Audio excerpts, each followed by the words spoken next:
This time, it's all about son hospitalized with leukemia. Are you ready to face the fear?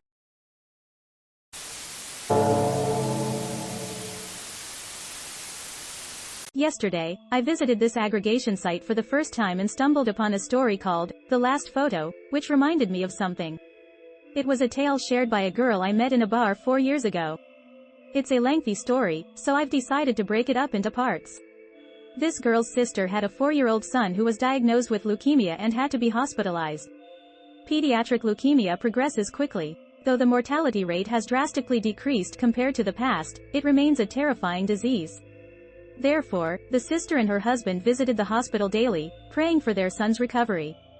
Then, their aunt, a meddlesome person who believed in spirits and curses, appeared. She brought along a self-proclaimed psychic to the hospital and let him perform what seemed like a spiritual reading in the boy's room. According to the psychic, an evil spirit is possessing this child. He needs to be exorcised immediately, or he will be taken away. Half believing, the parents, desperate for any solution, requested an exorcism. However, since they couldn't take their son out of the hospital, the ritual was conducted at home. But the child's condition didn't improve at all. Then, the aunt visited again, delivering a message from the psychic. The strength of the evil spirit is more formidable than anticipated. If he isn't exorcised soon, the child will fall into hell. Shortly after, the child's condition rapidly deteriorated. Still clingy, the boy clung to his mother's hand, murmuring, "Mommy, I'm scared. Mommy, I'm scared," before he passed away. This incident led to the parents divorcing. The mother, the narrator's sister, took her younger daughter and returned to her parents' home for a while. However, she was burdened by the thought that her child was suffering in hell. Imagining her child's torment pushed her to the brink of insanity. Her days were hellish. Then, one day, while sorting through belongings, she found a scribble book used by her deceased son. Though filled with nothing but messy drawings by the child, flipping through it brought her to tears. Her gaze was drawn to the last page. She remembered it being blank when she brought the scribble book back from the hospital. But now, there was writing on the page. In clumsy pencil strokes, a single word, "It's okay." At that moment, she believed it was a message from her son from the afterlife. That's why my sister, fired with new determination, got her commercial driver's license and started working for a transportation company. Now she's living on her own, raising her daughter by herself.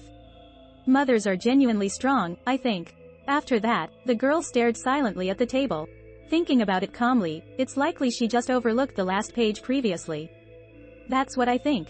But I deliberately didn't say anything to the girl in front of me, almost in tears. Saying that would have just been tactless. After all, parents who've lost a child cling to any shred of hope, don't they?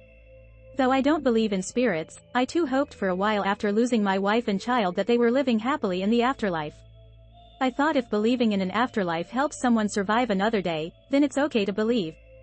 That's why I was really angry with the insensitivity of the self-proclaimed psychic and their thoughtless words. I wanted to punch them. I still feel that way.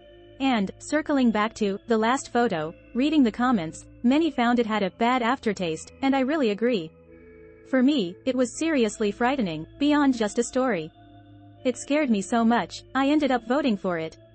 Sorry for the rambling, disjointed text. I just had to get it off my chest. If you think this is annoying, just ignore it. Thank you for listening to the end. It wasn't a scary story, but since The Last Photo, the other day had an unrewarded ending, I brought up a story that might seem like a continuation. Even in tough situations, a little bit of hope can make people persevere. I'm praying that those who are suffering can find even a little bit of hope. Tomorrow, as usual, I'll look for a scary story to share. Good night.